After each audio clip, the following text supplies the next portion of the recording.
ఏందమ్మా మరి ఎట్లుంది ఏడాది గడిచిపోతుంది పాలన అయింది అంత అయింది ఇల్లు ఇస్తా అన్నాడు ఇల్లు ఇయ్యలేదు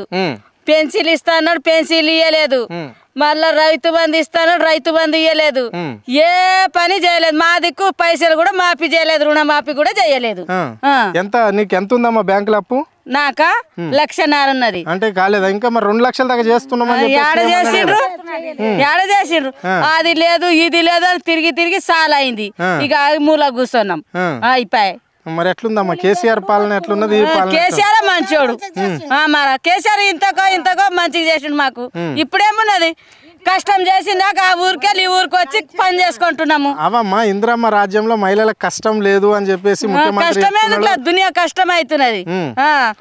కష్టం లేదు పథకాలన్నీ ఇంటికే వస్తాయి వాళ్ళు ఇల్లు లేవు రేకులు వేసుకొని ఉన్నామంటే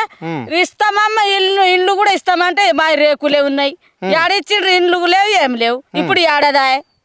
మరి ఇంకేమున్నది కారట్ల మీద 5,000 ఇస్తాడు బియ్యం కూడా తక్కువనే వస్తున్నాయి మాకు 5 కిలోలు 6 కిలోలు